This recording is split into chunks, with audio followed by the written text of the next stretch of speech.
My daughter called me petty for not wanting her mom's lover at her wedding. She said, "I like him. He is a friend and harmless." When I insisted, she said, "I guess you give me no other option than to cancel your invitation." I didn't say anything else. What happened next was rather unexpected. I will tell you everything. First, let me quickly thank you for your continuous support.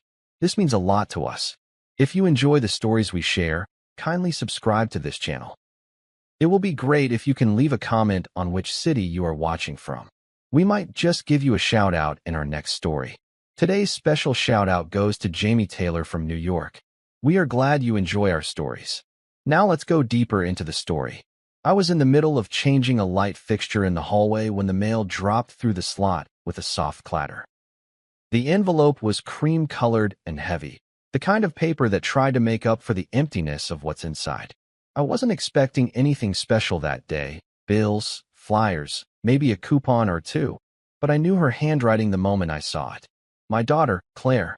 She always had a soft, rounded script, the kind she used to write me Father's Day notes with when she was little, back before the world split in two. I held the envelope in my hand longer than necessary. I turned it over a few times, just staring at my name, Dad, written out in her handwriting, like a time capsule from when we still knew how to talk to each other.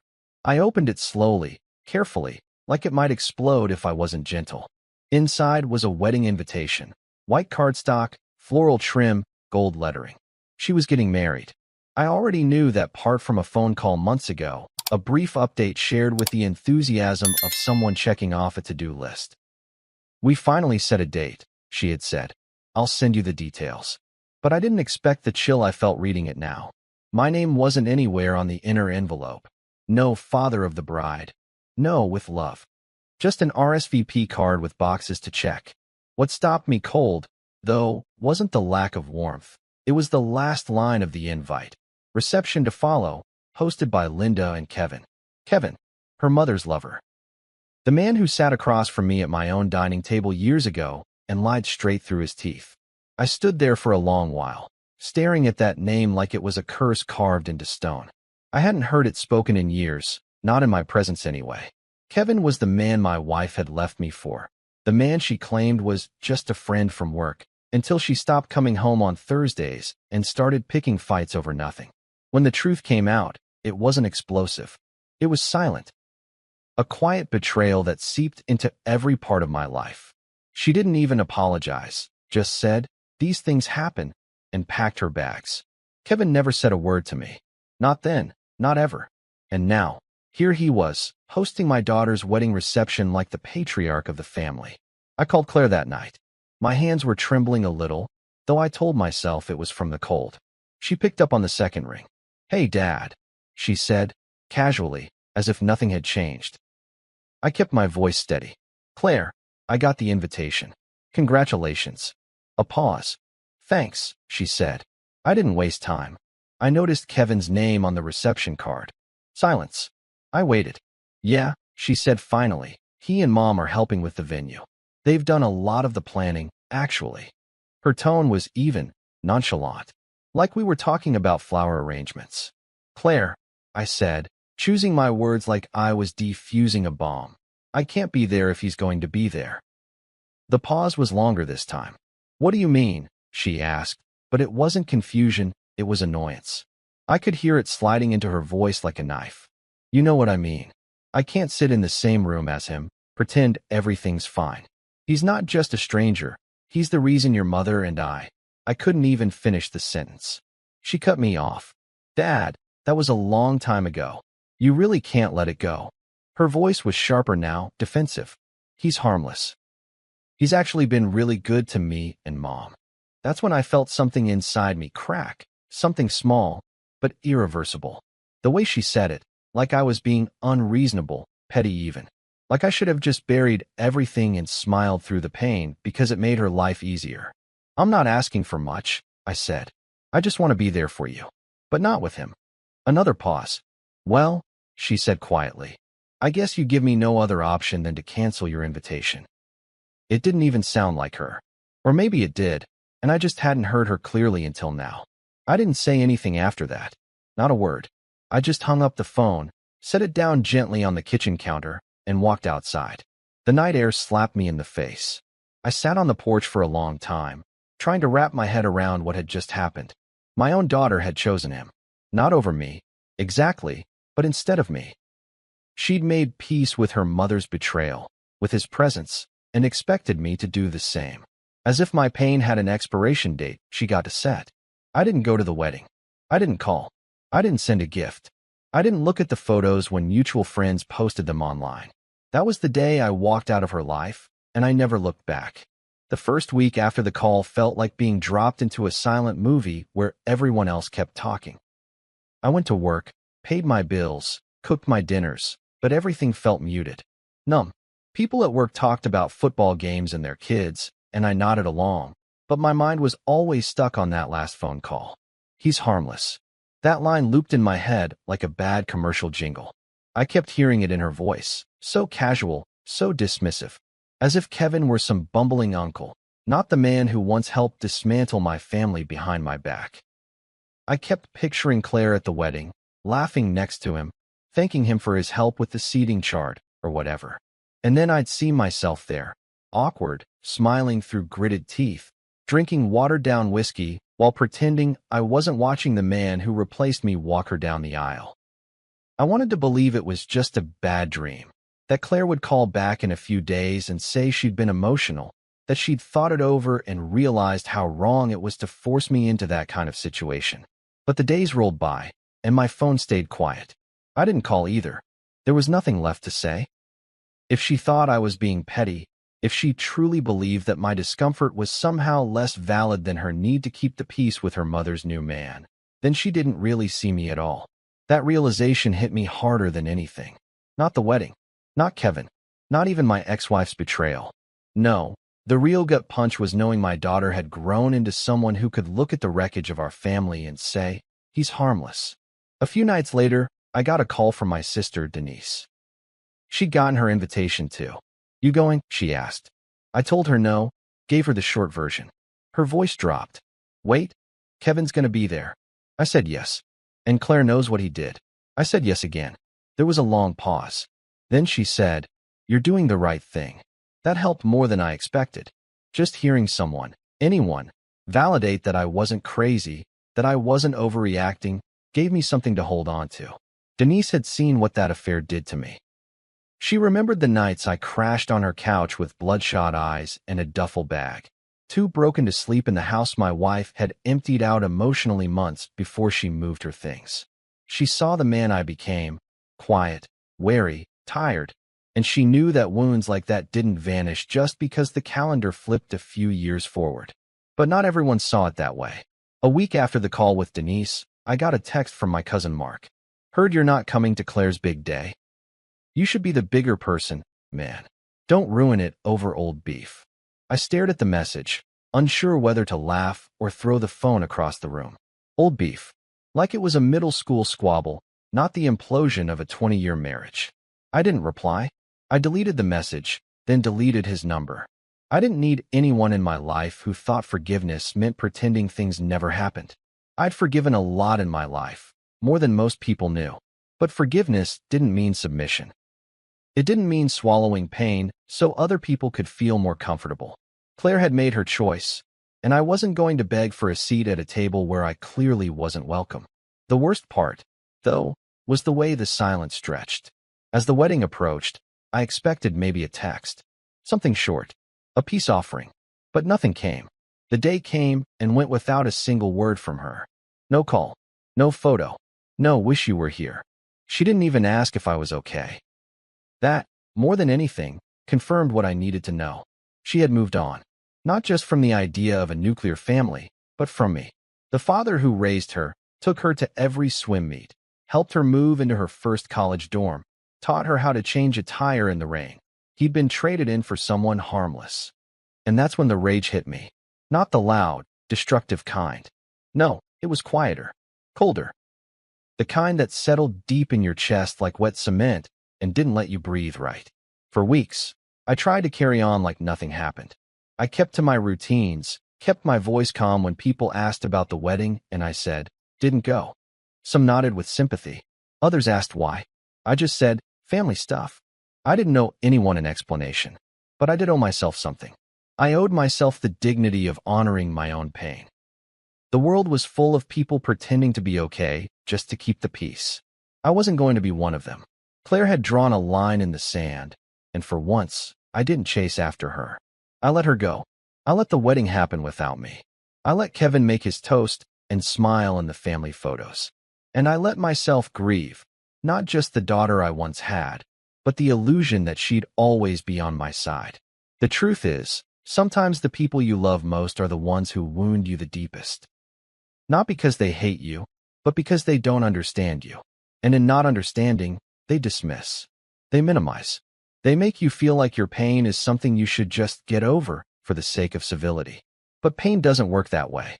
Not real pain. It doesn't vanish because someone else decides it's inconvenient. It sits inside you until it's acknowledged.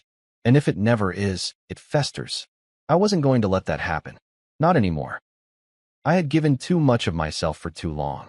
Now, it was time to start keeping something for me. The morning of the wedding, I woke up before the sun. No alarm, no real reason, just my body refusing to rest like it sensed something heavy waiting on the other side of the day. I lay there in bed, staring at the ceiling, wondering what she was doing at that exact moment. Was Claire sipping coffee in a silk robe surrounded by bridesmaids? Was she laughing nervously while a makeup artist dabbed foundation on her cheeks? Had she even thought of me that morning, wondered what I'd be wearing if I were there, or imagined what kind of speech I might have given? I didn't expect answers, but the questions buzzed in my head like flies I couldn't swat away. I sat up, pulled on a sweatshirt, and made coffee that tasted like nothing. I kept glancing at the clock, trying to guess what part of the ceremony they were at. Vows? Pictures? Toasts? It felt like a wake for someone who was still alive. I didn't leave the house that day. I thought about going fishing, thought about driving somewhere unfamiliar, but in the end, I just sat on my back porch in the shade and listened to the wind rustle through the trees. It was a quiet protest, in a way, a refusal to pretend I was fine. I didn't want to be distracted. I wanted to feel it. I needed to, even if it burned. Every part of me felt absent, like I'd been deleted from a chapter one helped write. I thought about the empty chair that should have been mine at the wedding, the seat saved for the father of the bride, the man who taught her how to ride a bike, who stayed up all night building a dollhouse one Christmas Eve. That chair was filled by someone else now. Kevin. And Claire had made peace with that, or maybe she never thought it mattered in the first place. Either way, the message was clear. I wasn't needed. Later that evening, around dusk, I got a call from Jim, an old friend from work who'd retired a few years before me. He was one of the few who stuck around after the divorce, the kind of guy who didn't need you to say much to understand what was going on. Heard today was the big day, he said, his voice careful. I didn't reply right away. Yeah, I finally said. She went through with it. Jim didn't jump to comfort me. He let the silence sit for a while. Then he said, "You sure you did the right thing not going?" That caught me off guard. He was the last person I expected to question me. You think I should have just smiled through it? I asked, more edge in my voice than I intended. Jim sighed. I think sometimes we show up for people even when it hurts. Especially for our kids. That stung. Not because he was wrong, but because part of me had asked that same question 100 times. But then I thought about what showing up would have actually looked like. Me, standing in a crowd of people pretending nothing happened. Watching Kevin hand her the mic for her speech. Smiling in family photos while swallowing every ounce of dignity I had left. Was that what being the bigger person meant? Sacrificing yourself on the altar of someone else's comfort? Showing up is easy when you're not the one being erased, I told him. You don't ask the wounded man to clap for the one who shot him. Jim went quiet for a long time, then said, "Fair enough," and didn't bring it up again. I appreciated that. He didn't agree, but he didn't push. Sometimes that's the best someone can do for you. Give you space without needing to fix anything. A few days later, Denise dropped by unannounced with a foil-covered plate of lasagna and a folder of wedding pictures someone had emailed her. She didn't ask if I wanted to see them. She just sat at my kitchen table and slid the folder across the surface like it was evidence in a trial. "You should see what you missed," she said, not cruelly, just plainly. I opened the folder, half out of curiosity, half out of some masochistic need to confirm I'd made the right call. Claire looked beautiful, radiant even. Her dress was simple, elegant. Her smile was the same one she wore in her high school graduation photos. But what made my stomach tighten was the photo of Kevin standing beside her, one hand lightly resting on her shoulder. His tie matched the bridal party colors. He wasn't just there. He was part of it, integrated, accepted, and I was nowhere. Denise leaned back in her chair, arms crossed. You should have been there, she said, her voice softer now. Even just to remind her that you're still her dad. I didn't look up. She knows who I am, I said. She just decided it didn't matter. Denise gave me a long, searching look. Maybe. Or maybe she's just young and doesn't get it yet. Maybe someday she'll look back and realize what she lost. I shrugged. Or maybe she won't. We didn't speak for a while after that. Just sat there, the quiet settling in like fog. She didn't push again. She just reheated the lasagna and made 2 plates. We ate in silence, and I was grateful for it. That night, I went through my drawer and found an old letter Claire had written me for my birthday when she was 13. It was folded neatly, written in that same rounded script I'd recognized on the wedding envelope. You're the best dad in the world. I don't know what I'd do without you. I read it twice, then tucked it back in the drawer. People change. Love fades. Loyalties shift. But I hadn't changed. I hadn't forgotten what it meant to be a father. I just stopped begging to be treated like one. That distinction mattered. Maybe not to everyone, but it mattered to me. It had been just over 2 years since I heard her voice. Long enough for the silence to harden into habit, for the pain to dull into something more bearable, like an old injury you forget about until it rains. I didn't think about her every day anymore. Only some days. Birthdays. Holidays. Days when I'd see a father and daughter laughing in the grocery store, and something in my chest would twist without warning. But I'd stopped expecting anything. That was the real difference. The hurt didn't go away, but the hope did. And with that gone, I finally started to feel free. Not joyful, not healed, just at peace with the absence. Some holes don't close. You just learn to walk around them. I was doing laundry when the call came. My phone buzzed on top of the dryer, her name lighting up the screen like a ghost I wasn't ready to confront. I stared at it for a long second, thumb hovering over the screen. Part of me wanted to let it go to voicemail, to stay in the silence we'd both chosen. But another part, the one that still remembered her as a 5-year-old singing off-key in the back seat, couldn't ignore it. I picked up. Hello, I said, voice flat. There was a beat of silence. Then, hi, Dad. Her voice was thin, trembling. Immediately, I knew something was wrong. Not just emotional wrong. Real wrong. What's going on? I asked, more stern than concerned. Another pause. Then the flood came. I messed up, she said, the words tumbling out like she'd been holding them in for days. I left Scott. I'm in a mess. I'm behind on rent, and my car's about to get repossessed. I don't know who else to call. I said nothing. My chest tightened, not out of anger, yet, but from the sheer strangeness of hearing her again, hearing that mix of panic and desperation. She kept going. I know I don't deserve your help, okay? I know what I did. But please, I just need something to get back on my feet. I still didn't speak. I just let the silence settle. She'd filled the air so easily with excuses and explanations before. Now she had to feel what it was like to wait for someone else's mercy. Finally, I said, did you call Kevin first? Her breath caught. What? I repeated it slowly. You said he was harmless. Said he was good to you and Mom. Did you call him? There was a beat of silence, then a soft, barely audible, no. I leaned against the dryer, heart pounding but voice calm. Well, maybe it's time you do. He was good enough to stand next to you on your wedding day. He was good enough to replace me. So go to him. Ask your mother's boyfriend for help. Her voice cracked. Dad, please. I didn't know what I was doing back then. I didn't want to cause drama. That word again. Drama. That word people throw around when they don't want to deal with consequences. I swallowed hard. You didn't want to cause drama, so you erased me. That was your choice, Claire. This is mine. She started crying then. Not loud sobs, just these quiet, stifled whimpers like she was trying to hold the flood back. And for a second, just a second, I almost gave in. I almost said yes. Because I remembered the little girl who clung to my hand in parking lots, who used to write me notes with hearts in the margins. But then I remembered the silence, the wedding, the photos, the empty chair. I remembered how easily she discarded me, how she told everyone else I was being difficult, how she let a man who helped destroy our family play the role I'd spent her whole life preparing for. And I knew that if I bailed her out now, it would teach her nothing. It would only confirm what she'd always believed, that I would take the hit, carry the weight, just to keep her afloat. I'm sorry you're struggling, I said, my voice like steel. But I'm not the man you call when things fall apart. You decided that. There was a pause, then a whisper. You're really not going to help me?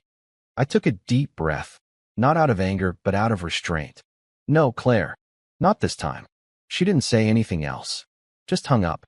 No goodbye, no curse, just the sound of a call ending. I stood there in the silence, phone still in my hand, heart pounding like I'd just run a marathon. I didn't feel victorious. I didn't feel vindicated. I felt tired. Tired and hollow and strangely proud that I didn't fold. Later that night, I told Denise about the call. She listened without interrupting, her eyes hard. Good, she said when I finished. You finally stopped being her doormat. That word stung a little, but she wasn't wrong. For years, I'd given Claire every benefit of the doubt. I let her rewrite history, minimize the betrayal, paint me as the problem. I let her believe that I was the one making everything hard. But I wasn't hard. I was just honest. And no one in that family ever wanted honesty. They wanted quiet compliance dressed up as love. Not anymore. I wouldn't play that part again. Claire needed to grow through this on her own. Maybe she would. Maybe she wouldn't. But I was done being her safety net. The next day, I saw a missed call from a number I didn't recognize and a voicemail. It was Claire again. Her voice was calmer now, but cold. I get it. You've made your point. Just know you'll never hear from me again.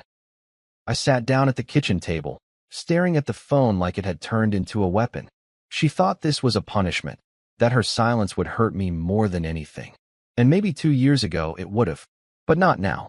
Now, it felt like confirmation that I'd done the right thing. I saved myself. For once, I'd chosen me. The first sign that the silence wouldn't last came 3 days later in the form of a Facebook comment. I'd posted a photo of my dog, Max, chasing a squirrel in the backyard. It was something light, forgettable, just a quiet piece of a quiet life. But underneath the post was a comment from my cousin Angela. Glad to see you're doing so well while your daughter's life is falling apart.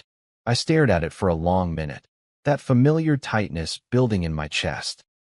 The internet had a way of amplifying things that should have stayed private, like yelling personal business into a megaphone at a funeral.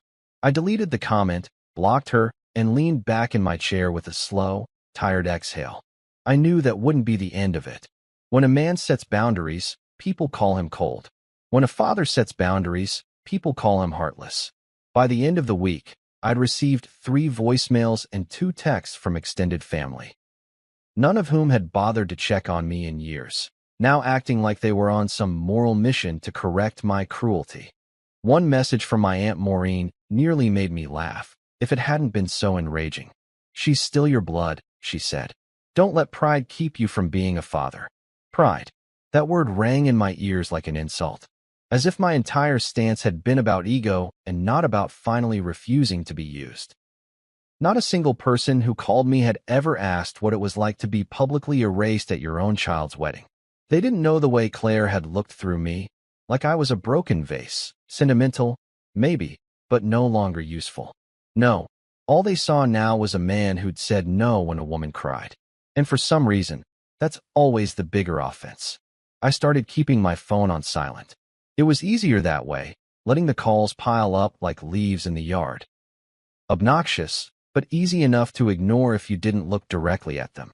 I didn't need the noise. I didn't need the guilt trips disguised as concern. What I needed was space. I needed quiet to sort through the wreckage in my mind, to remind myself, again and again, that saying no wasn't a betrayal. It was an act of self-preservation. I'd spent too long tying my worth to what I could do for others. First my wife, then my daughter. And for what? So they could call me inconvenient the second I stopped being agreeable? No. I wasn't going back to that life. I wouldn't set myself on fire to keep someone else warm again. That Sunday, I was out front washing my truck when my neighbor, Gerald, walked over. Gerald was one of those older guys who didn't say much, but when he did speak, it usually meant something. He stood there for a second, watching me rinse off the dust, then said, "Heard about Claire." I stiffened. "From who?" He shrugged. "People talk. My niece is friends with someone who knows your ex's circle." I sighed, bracing for judgment. But Gerald didn't scold me. He just leaned on the fence, arms crossed. "You did what you had to do," he said. "Sometimes being a father means letting your kids figure out how to stand without leaning on you. Hardest thing in the world. But sometimes the right thing is the hardest damn thing." His words settled on me like a warm coat after a cold wind. I nodded, not trusting myself to say much. He patted the fence. "You're not a bad man, Tom. Don't let folks who don't know the whole story act like they do." Then he walked back to his porch, leaving me with more clarity than I'd gotten from anyone else in weeks. It wasn't validation I was craving, it was understanding. And that short exchange with Gerald felt like the first time someone saw the whole picture, not just the jagged pieces scattered across the floor. That night, I sat down at my kitchen table and opened a fresh notebook. I started writing. Nothing fancy, just thoughts, confessions, fragments of moments I hadn't allowed myself to process. I wrote about the day Claire was born, how terrified I'd been to hold her, how small she'd felt in my arms. I wrote about late nights helping her with homework, of her crying over math tests and middle school drama. I wrote about the moment I realized she wasn't mine anymore. Not in a possessive way, but in that quiet, mournful sense that every parent knows when their child begins choosing who they want to become. And I wrote about the wedding, about the invitation, about Kevin. I wrote until my hand cramped and my eyes burned, and still, I didn't feel finished. Because the truth was, even in all my anger, there was still grief. Grief for the relationship I thought we had. Grief for the future I'd imagined, the one where I gave a toast at her wedding, where we danced to a Motown song like we used to in the kitchen when she was 10. I hadn't just lost a daughter. I'd lost a version of myself that I thought was permanent. The dad who could fix things, the dad who was always chosen. Letting go of that illusion was like peeling off a second skin, painful but necessary. I needed to stop mourning a relationship that never truly existed the way I believed it did. She hadn't betrayed me so much as she had revealed who she was when loyalty required discomfort. That night, I didn't cry. I didn't feel the need to. Instead, I sat in the quiet and listened to the hum of the fridge, the occasional creak of the old house settling around me. I thought about all the noise people had been making, family, friends, even strangers. And then I thought about Gerald's words. Sometimes the right thing is the hardest damn thing. He was right. This wasn't about pride. It wasn't about revenge. It was about finally drawing a line in the sand that said, "This is where I stop disappearing for people who claim to love me." It was early spring when the letter came, tucked in among grocery coupons and credit card offers. I almost didn't notice it at first. The envelope was plain, hand-addressed in a rushed, uneven script I didn't recognize right away. But as soon as I opened it and saw the way the ink pooled at the edges of the letters, like it had been written in one sitting, fast and angry and afraid, I knew it was from Claire. She hadn't contacted me in months, not since the voicemail promising I'd never hear from her again. Part of me thought she meant it. Another part, one I'd buried beneath pride and survival, had waited quietly, like a dog lying in front of a locked door. Not because I needed her, but because I'd loved her once so fiercely it left a permanent imprint on everything that came after. The letter wasn't long. It was just over a page, written in blue ink, with a small coffee stain on the corner. She didn't apologize, at least not in the way people expect. There was no, "I'm sorry for what I did." No clean admission of guilt. But there was something raw in the way she wrote. "I didn't realize how far I'd pushed you until you stopped coming back. I thought I was choosing peace, but I was just choosing convenience." That sentence sat heavy in my chest. I read it 3 times. Maybe it wasn't an apology in the traditional sense, but it was the first time she acknowledged the cost of her decisions. Not just to me, but to herself. She didn't ask for money. Didn't ask for a second chance. She didn't even ask for a reply. She just said, I wanted you to know I still think about you. I still remember how safe it felt being your daughter. I didn't know what to do with that. I folded the letter and placed it in the drawer where I kept the old Father's Day cards, the drawings from elementary school, the birthday note she'd written when she was 13. I didn't cry. I didn't smile. I just sat there, letting the words hang in the air like smoke. Maybe that was the closest thing I'd ever get to reconciliation. And maybe that was okay. The truth is, I didn't need her to grovel. I didn't need her to come crawling back and say she was wrong. I just needed her to see. To understand that loving someone doesn't give you permission to wound them and then call it maturity when you ask them to stay silent. A few weeks later, I ran into a woman named Eliza at the hardware store. She was an old friend of Denise's, someone I'd known in passing for years, but had never spoken to much. We got to talking while waiting in line for mulch, of all things. She asked how I'd been, and I gave her the usual polite response. Can't complain, taking things one day at a time. Then she tilted her head and said, "You know, I heard what happened with Claire. People like to talk, but I think what you did took real strength. My father never stood up for himself. Died bitter and quiet. I think about that a lot." I didn't say anything right away, just nodded slowly. Because it hit me, suddenly, that this was the real aftermath, not the silence, not the judgment from people who never knew the whole story, but the quiet moments when strangers recognize something true in your actions. The moments when someone says, without prompting, you did the right thing, even when it hurt. That conversation stayed with me for days. Not because I needed validation, but because it reminded me that integrity often comes with solitude. Not everyone will clap for your boundaries. Not everyone will understand why you walked away. But the ones who do, the ones who see the cost and still say, "Good for you." Those are the voices worth listening to. For the first time in a long while, I felt proud. Not for being strong, but for being honest. For choosing peace over performance. For refusing to play the role of the martyr when all it ever earned me was more pain. On Father's Day, I didn't expect anything. I made myself breakfast, walked Max around the block, and spent most of the afternoon in the garage organizing tools I rarely used.